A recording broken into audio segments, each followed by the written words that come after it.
Hello, and welcome to today's episode of India and Stuff. I don't know if anyone else feels this way, but every time I watch the Olympics or any athlete overcoming some insane obstacle or a gymnastics routine that's like flawless, my goodness, I start to cry. It's so beautiful, like the human spirit at work and like what people can do when they put their mind and body like under pressure and have a goal in mind. It's just amazing. It just got me thinking about all this stuff with the Olympics starting to happen. It's coming up in a few weeks. It got me thinking about how lazy and unathletic I am and how crazy my athletic story has been in high school and college. So I thought this would be a fun topic to chat about today. Just talking about athletics and really the lack of athleticism. That's really what we're chatting about. And some other fun things, including maybe possibly my first date story is thrown in here. So definitely this is a fun, easy listen for the girlies or the boys. And I hope you guys stay tuned. I just want to shout out, though, before we jump into the episode, that there will be an interactive episode coming up soon, and I would love for people to anonymously submit their own first date stories. So if you have a first date story and you might not want to share it with your name attached, this is the perfect time for you. I need all the awkward ones, cute ones, romantic ones, whatever you've got. You can submit it right below. There's an anonymous Google form link. I promise there is no way I will know who you are unless you put your own name in there. But I would love to collect your story and share it on one of the future episodes of India and Stuff. So without further ado, let's jump in.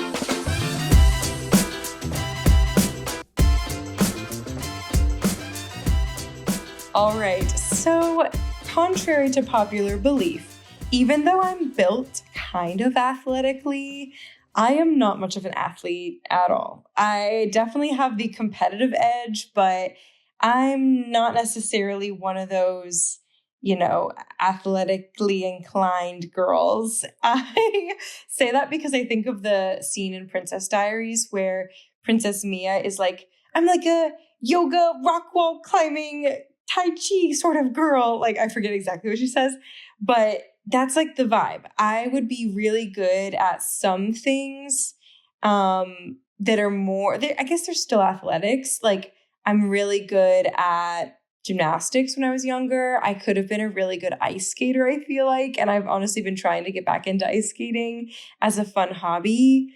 I'm more inclined for like dancing, archery, yoga, things like that. I am not much of a run and jump, hand-eye coordination, anything that involves a ball. Yeah, I'm not really that kind of sportsy girl. But I'm definitely built like one. So there's potential. I just either have not unlocked it or have just kind of decided I'm not going to. And that's fine with me. But I love watching other people excel in those areas. So I'm not a huge sports fan either. Like, I don't know. I mean, I'll love a good OSU football game in the fall when people are making chili and we're all watching it. And I'll watch like the Super Bowl, if Taylor's boyfriend's playing or whatever. But I'm not naturally like, wow, I have to have sports on TV. I can't wait to see what's happening in baseball. The one thing I do hate, though, one of my biggest pet peeves is sports radio. Oh my word. I could not think of anything more boring and like mind numbing than the chaotic chatter of a white man. Truthfully, a white man yabbing on about who hit what ball in what direction and which stick and where. No, it's just, I could deal with seeing it. I cannot deal with just listening to it. I just don't like that. It's just so frustrating to me. Anyway, we're not chatting about general sports. We are talking about the Olympics coming up here in a moment in Paris, France. And it's getting me really excited. I do have to say I'm kind of nervous just for like this whole summer of 2024. There's obviously a lot going on around the world with international wars, terrorism on the rise, certain people groups being targeted. So I don't know what 2024 summer and fall are going to bring as we wrap things up here, but I am a little nervous for the Olympics, just given the heightened state of the world. I feel like when people are on edge, we see a lot more violent acts and kind of shocking things happen. But I don't know, just praying that's not the case, but it is a little freaky just to think about, oh, all these people from around the world are going to gather and we're just hoping everyone plays nice. Like, I hope, but who knows? So I hope that it is a good time and that we can just focus on the human spirit, celebrating athletes around the world, and just watching everyone, at least from afar, go to Paris and compete in these things. But I truly love the Olympics. I love watching it. I love the opening ceremony. Oh my goodness. I love a good opening ceremony. It's so beautiful. It feels so formal and honorable. And honestly, there's not a lot of things, at least in Western American culture, that we do as a society that's like formal and structured and I don't know, has like a history tied to it. So it's nice to see those kinds of things when we do have them. I kind of feel the same way about Inauguration Day with presidents. Like, no matter who's getting elected, it's like, oh my word, we have something that we're like, some rich history we're tied to. Obviously, because I'm like a Christian, I have a faith that's tied to something very ancient and historic, which is great. But I'm talking about other things in society outside of the church. There's not a lot of traditions anymore. So I love the opening ceremony. I think a couple years ago, maybe it was Beijing, they had the drone light show. That was amazing. I love watching like the outfits that everyone wears and the stylists who make them and the TikToks of the Olympians talking about preparations. It's just all cool to me. But this year, I'm really excited for Simone Biles and her comeback. I'm really, really on board that she did what she needed to do at the last Olympics and took a step down to prioritize her own health. And so I'm really excited to see her come back again. I love like synchronized diving. I love the high dive sports. So like watching those, I'm really excited to see those. In the winter, I love seeing the figure skaters, beautiful long and short programs. I love watching both of those. Yeah, I think that's probably all I'm excited for actually. But just the whole spirit of the world coming together and overlooking our differences and competing and hopefully all good fun is really cool to me. So I love that stuff. I'd love to know what you guys are looking forward to if you watch the Olympics, if you have any Olympic memories. I feel like I knew someone that was like training for it or something, but who knows? I will say, isn't it not Simone Biles, but someone else from her team is like from Ohio? Maybe it is her. I'll have to double check. I'll have to fact check that. But I'm pretty sure it's Gabby Douglas. Okay. Like a couple years ago when she was competing, she's from like Central Ohio. She's like grew up 20 minutes away. Isn't that crazy? Anyway. Oh, the reason I was saying that, I was like, why was I sharing that? The reason that I was saying that was because I used to do gymnastics too. Fun fact. And at one point, my parents were looking for a gym to get me involved with. And I went to one in Pickerington, Ohio, and then eventually switched and started going to one in Newark, Ohio. And the gym that Gabby Douglas went to was one that we looked at. And I'm pretty sure I had a meet there once. And we're not super far away in age. So all that to say, there would have been a point in time where we could have been like teammates. I could have been on her team. Who knows? Anyway, back to what matters. The Olympics are coming up. Super excited to watch. I think those will be the sports that are on our house during the couple weeks that everyone's competing. But what I was going to share is my own sports journey. It's not that exciting, but I think it's just kind of fun. And it's also interesting. A lot of the kids who were like, athletics is my whole personality in high school, they're like finance bros, or I don't know, or just like not doing a ton in the athletic world anymore. So it's just interesting, the things that we made so big in middle school and high school tend to be just like stepping stones, or like background things about who we are in the adult world. I don't know.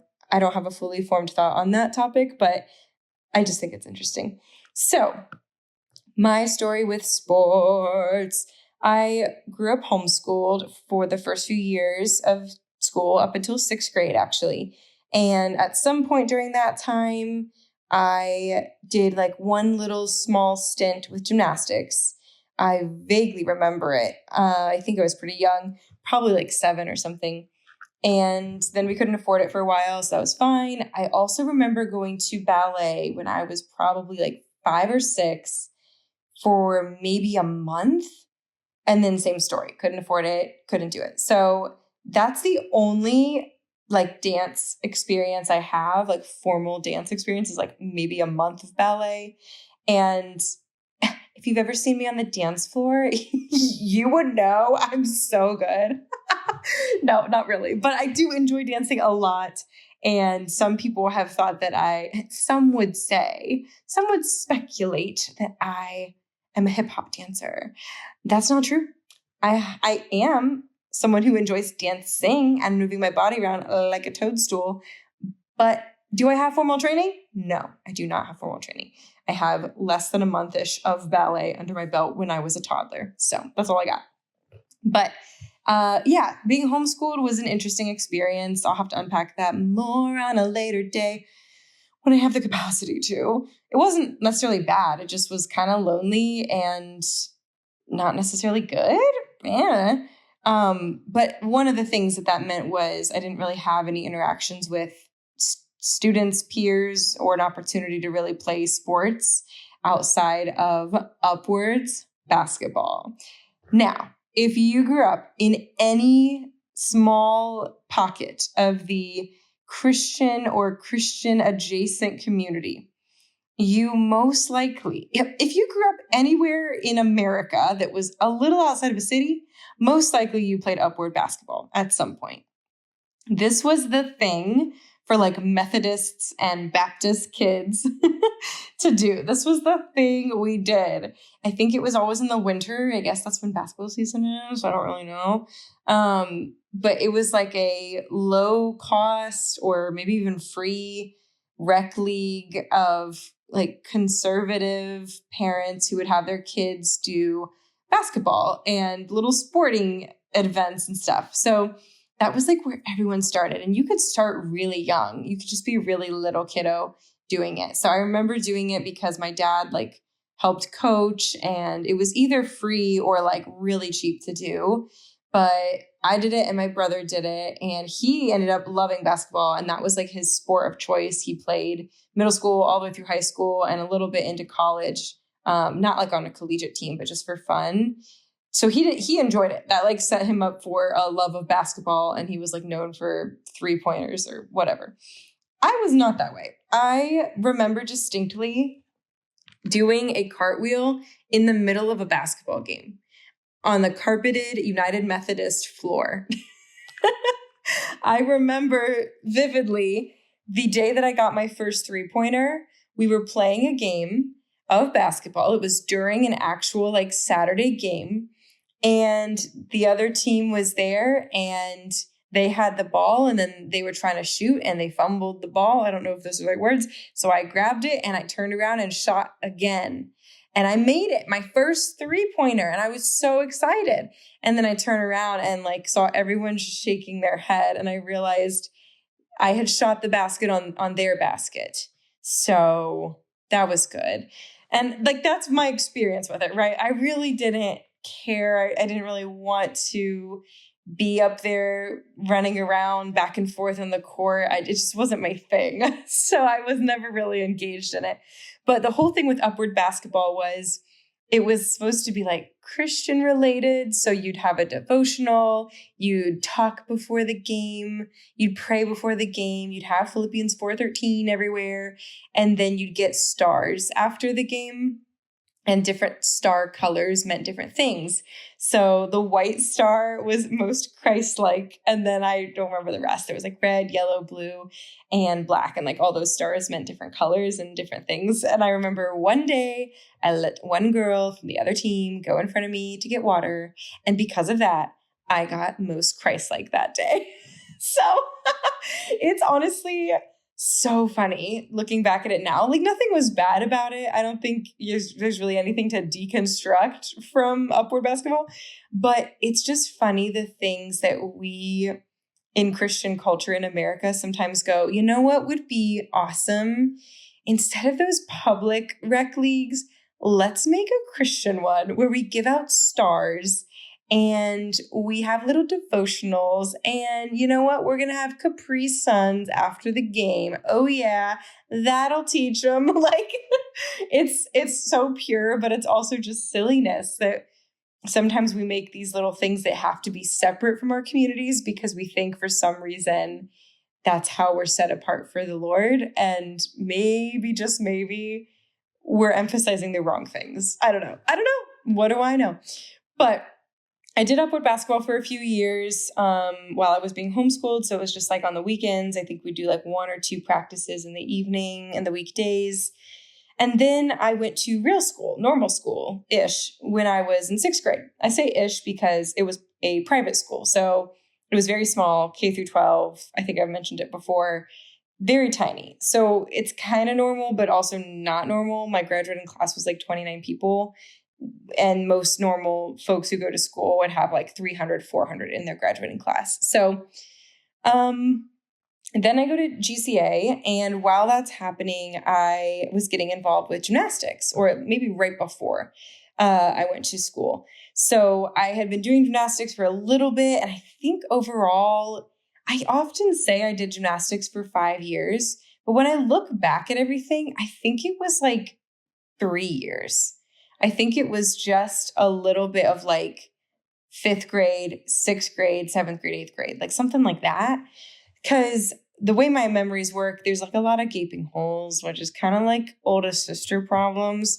Don't worry, I'm talking to my therapist about it. I don't remember a lot of things, but I do acknowledge, going in on 6th grade for like one of the first days of class in August, and it was like show and tell, and I brought like my gymnastics medals, and I was like, look at all these things, and everyone was just like staring at me like, why would you do that? And I was like, oh, okay. So I remember already doing gymnastics before I started school, and then I did it through middle school, and I really enjoyed it. I loved gymnastics. I loved going to the gym with my friends. I met a lot of great friends there, and I had some good memories of just goofing off and like the sweaty smell of foam and mats and plastic and chalky hands, and just, I don't know, exploring what you could do, exploring how to tumble and how to get over fears and let go of the, balance beam at certain times and do backflips and stuff. Like, I really enjoyed all of that. I loved, like, I think floor was my favorite, event to compete on, because you couldn't fall off, which was great. But also it had the dance element in it as well. And I really enjoyed dance, and I kind of wish I could have gotten to explore that more as a kid. But I like gymnastics a lot. I made some really great friendships through the years. I've got some stories as well that I'll have to unpack at some point. But I remember when I was in like 7th grade, 8th grade-ish, I would compete. And so I went at the gym that was a part of a YMCA. So we would compete through the winter months, and you would travel to like other Ys in the area and, do your routine, do your event, floor, vault, beam, and bars, get your score. And then you get a group score and see like which YMCA branch had the best team, as well as just like what your individual scores were. So I don't really remember. I remember getting like a 9.6 one time, and I'm pretty sure that was on floor. It's probably my highest ever. But I don't really remember like any other standout scores or moments from competition. But I loved the getting ready. We'd braid our hair and put like glittery spray in your hair. I didn't really wear makeup yet because I was young, and parents were like, no, you can't do that. But I liked the sparkly leotards and the cute little sweatsuit and just like, I don't know, being a girl, being a girl with the girls and having fun and competing. So those were some really fun memories. And then I remember in 8th grade, I was practicing over and over. And I just started noticing when I'd flip off the beam and land, or when I'd tumble and land, my knees started to feel kind of like they'd pop in and out, not in a super painful way, but like the kneecap would like move and then come back. And I noticed it over and over. And I was like, I don't know what's happening here. So this was towards the end of the 8th grade season. I was a level 6 gymnast. And I remember going into like a specialist at OSU, and he was just like janking my knee back and forth. And he was like, does this hurt? Does this hurt? And I was literally like grimacing. I was like, okay, well, my pain's like a 3, but now it's like an 8. Like you keep yanking it. It really hurts. And so he did some scans, and basically through time, gradually, not all at once, I tore the meniscus in both of my knees. So I had torn the cartilage in both of my knees, and there were fragments of it popping and just like floating around between my kneecap and the joint. And so they were kind of just like floating in there, and they would make this awkward sound and feeling when I would bend down and move. So basically that meant I could keep going, but I would have to do surgery, recover, and then keep going. And it would increase the chances of more knee injuries down the road. So I kind of took it as the time to bow out of gymnastics. And not all bad, because I hadn't hit puberty yet, because I kept being a gymnast. So I was like, it's time for some tatas. It's time to do the things. So I wrapped up in 8th grade, and other girls were kind of bowing out that time too. Like that meant you could go into high school. It's like, do we really want to keep doing gymnastics? A lot of the girls who were really, really good at it and like geared for competition and had some hopes of going pro or going to college on a gymnastics scholarship, that was kind of the deciding year for most of those girls. And some of them wanted to carry it on and did, and that was awesome. But for me, I finished up that season and kind of bowed out of my gymnastics career, had the surgery, which is so dumb. I had both knees operated on at the same time. And so my recovery, guys, this is so embarrassing. My recovery was the like actual first month of freshman year of high school. I was waddling around on crutches with both knees bandaged, and I looked like such an idiot, and I had to lay on the cot and take a few days off school to recover. And I missed like the kickoff bonfire, and my math teacher had to bring me cookies because no one else was friends with me yet. It was crazy. It was just like, oh my word, so dumb. And I remember like we had to wear skirts because it was a private school. And I remember we did this activity where we were like army crawling in gym class, and I had my skirt on, and they're like, you don't have to do it, because I was literally on crutches and had both knees bandaged. And I was like, no, I got this, guys. No, guys. It was so stupid. So anyway, I kind of just shot myself in the foot with making new friends that year. But then once I healed, I was like, okay, I really liked the tumbling aspect of gymnastics, but I don't want to go back to it. So what can we do? So I decided to go for cheerleading that year. And it was fun because the brother who I mentioned, my older brother who was into basketball, that was his senior year. So it was fun because I got to cheer for him. That was nice. And I enjoyed learning a little bit about it, but I didn't overall like cheerleading. It just wasn't for me. I was so awkward. I was Princess Mia before the transformation the whole time in high school, like up until senior year when I learned what like mascara was. Oh my gosh, guys, it was bad. I'm talking like I would go to school with like crusted zit cream on my face still, a mouth of braces, fluffy Hermione Granger hair that I had no idea what to do with. I'd like curl 3 or 4 pieces and then get bored and get in the car. I didn't know how to pluck my eyebrows. Like there's so many things. Like today's youth have no idea like how good they have it with knowledge of YouTube and Sephora. It's just insane. So I don't know. I just like wasn't a girl's girl yet. And I did gymnastics so I could fly and tumble. And there was other girls who were better at it. So it just like didn't really happen for me. But then at the end of the year, I remember we went to a cheerleading competition. Like if you can just paint that picture in your head, a small private school with like literally 10 girlies doing cheerleading, going to a cheerleading competition. It's just like not computing. And there was a tumbling competition. I could jump really high. I did some really cool, things. But I did the tumbling competition and I did round up, back, handspring, back, tuck. And then I landed on my neck. And then I got up and did a front tuck. I was trying to go like back tuck, front tuck, like on the same bounce. No. I could not compute. Landed on my neck, got back up, and then did 2 back handsprings off the floor. So embarrassing. That is like hands down one of the most embarrassing moments of my life. I'm such a dummy. So anyway, now that all the PTSD is over, I was like, okay, I'm done. I'm just going to stick to my drama, my theater time for the rest of high school. Then we get a little older in high school and junior year, senior year is approaching. And the high school says, hey, you have to do gym class for a whole year if you don't do 2 years of sports. And I'm like, well, I just did 1 year of gymnastics. So like, no, like another sport, like a real sport.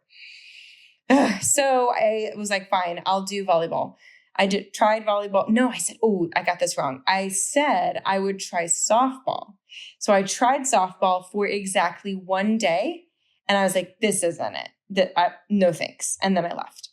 Then I said, I'll try volleyball. So then I do that. And I was on JV. We were awful, flat out awful. I know some of the girls to this day who were on that team. Like we see each other in real life. And I'm like, we were all bad. They're like, yeah, we were bad. We were not good.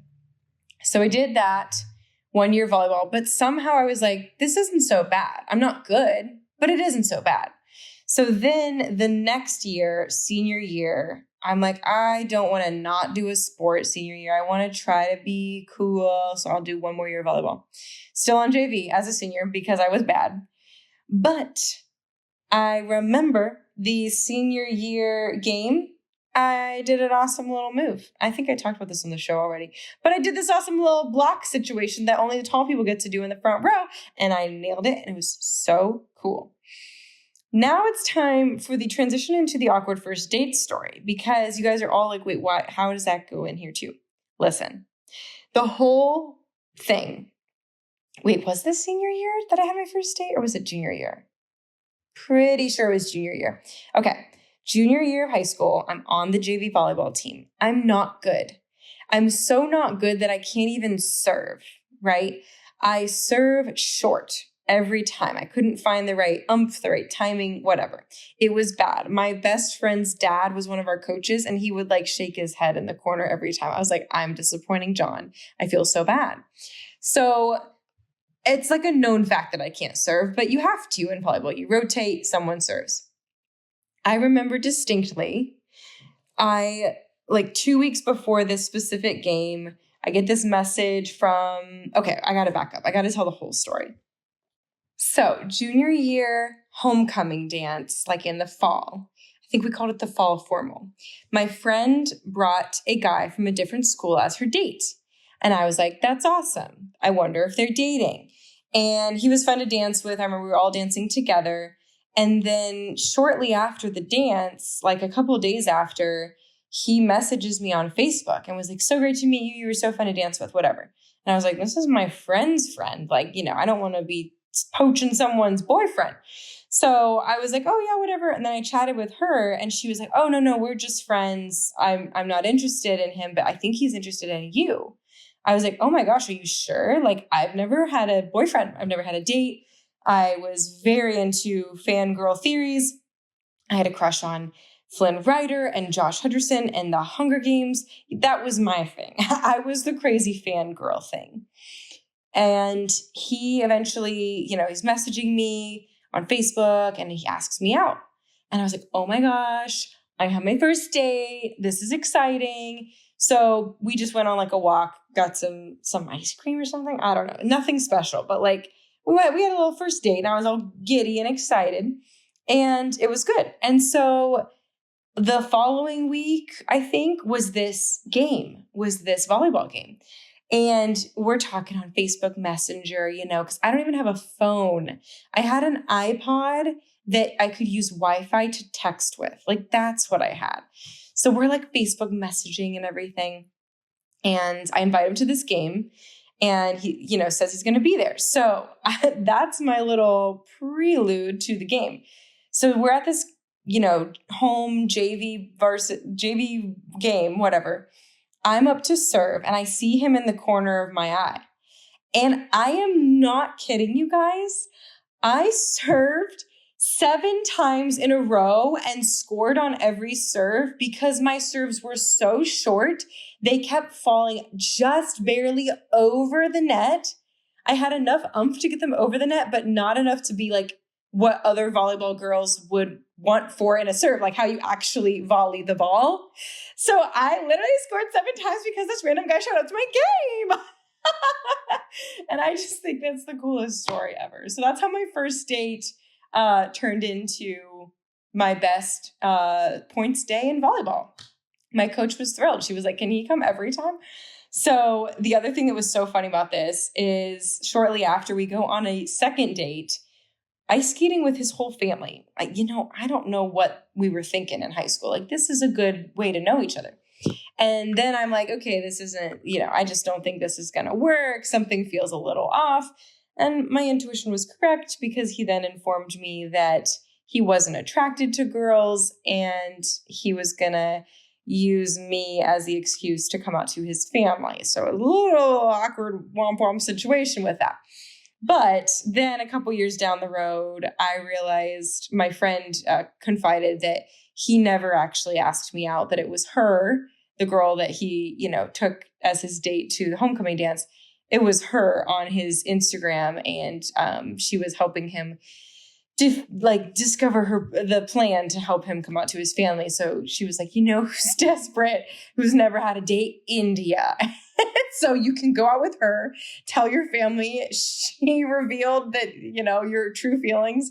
And yeah, anyway, it was just an interesting situation. So that was my first date story. Would love to hear yours. Comment it in the show notes. I have my anonymous form if you guys want to participate, and I can reveal everyone's anonymous awkward first dates on another episode. But that's kind of my story with athletics. And yeah, I didn't really carry anything on in college. I went to an art school. So again, like theater was my athletics of choice. But I love doing things like yoga. I tried some rappelling. I like rock climbing once in a while. I'm not a huge heights person, but I do like trying that stuff. But yeah, that's kind of my thing. But I think I told you in a recent episode, one of the hobbies that I like recently is pickleball. And so that kind of counts, as athletics. But anyway, I don't know if any of that resonates with you. If anyone else is like, yeah, I'm not really an athlete. Or even if you are, like, comment your sport, comment kind of what those things were you did in high school, and do you still do them today? If you were one of the girls that played soccer or basketball or even track or running, like, do you still do that? Is that a big part of your story? I think sports definitely, I don't want to, be misunderstood here. I think sports are super important. They're amazing at character building. You learn so many lessons in being on a team, how to work with others, respect, pushing your own body physically, overcoming obstacles, courage, competition and confidence, all of that. I think athletics are amazing. I'm just not really good at them. So anyway, I definitely hope to have kids one day and encourage them to try whatever they want to with sports, theater, music, anything like that. And we'll see what those kiddos are into. But for now, let me know what you think, your crazy first date story, what you're watching at the Olympics, and we'll see you on the next episode. Bye.